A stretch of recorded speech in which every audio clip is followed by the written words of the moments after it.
বাবা মার বাড়ি আসলে পছন্দ জিনিসগুলো যেন হাতের কাছে চলে আসে। কি খেতে মন চায়, কি খেলে ভালো লাগবে সব যেন না বলতেই পেয়ে যাই। আসসালামু আলাইকুম, সবাই কেমন আছেন? আলহামদুলিল্লাহ, আমিও আপনাদের দোয়ায় ভালো আছি। তো এই যে সকালবেলা মা কি সুন্দর লাল শাক নিয়ে আসছে, আর হচ্ছে অনেকগুলো শিং মাছ। শিং মাছটা আমার অনেক পছন্দ। তো লাল শাকটা আমি হাতে নিয়ে দেখতেছিলাম, কত সুন্দর ফ্রেশ, তাই না?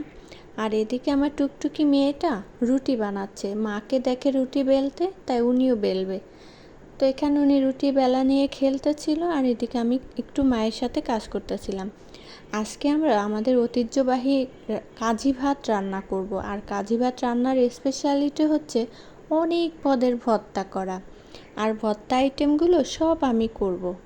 একে একে পাটায় বেটে বেটে ভর্তাগুলো করব। আলহামদুলিল্লাহ, আমার এত ভালো লাগতাছিল, কতদিন পর আমি কাজি ভাত খাবো, যেটা খুবই পছন্দের একটা খাবার। এই কাজি ভাতটা আমরা 3 দিন পর্যন্ত চালটাকে গরম পানিতে ভিজিয়ে রেখে তারপরে রান্না করি, কারণ এর স্বাদই অন্যরকম। এই কাজি ভাতে একটা অন্যরকম ঘ্রাণ থাকে, এই ঘ্রাণটা যে এত ভালো লাগে।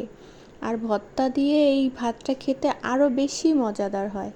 এখানে কিন্তু আমি 8 থেকে 9 পদের ভর্তা করব। এতগুলো ভর্তা দিয়ে এই কাজি ভাত খেতে কী যে দারুণ হয়েছে, কি বলবো। এই যে সাদা চাউলের কাজি ভাত, আর হচ্ছে 8-9 পদের ভর্তা। এখানে সব ধরনের ভর্তা পাবেন, চিংড়ি মাছ, কালো জিরা, কাঁঠালের বিচি, আলু ভর্তা, কচুরমুখী ভর্তা, মরিচ আর রসুন ভর্তা, আরও কিছু, এটা আমার আসলে মনে নেই।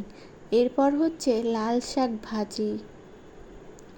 সকালবেলা কিছু পুঁটি মাছ নিয়ে আসছিল, সেই পুঁটি মাছগুলো ভাজি করা হয়েছে।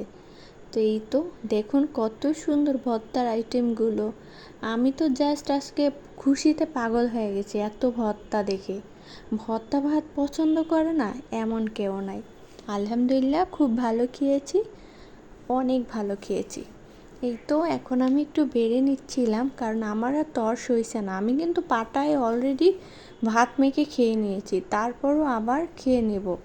আপনাদের তো একটু দেখাতে হবে যে ভর্তা ভাত দিয়ে আমার পুরো প্লেটটা আমি ভরে ফেলেছি।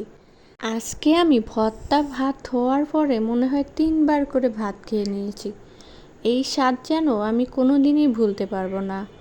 তো সবাই ভালো থাকবেন, আর অবশ্যই কমেন্ট করে জানাবেন ভিডিওটি কেমন হয়েছে।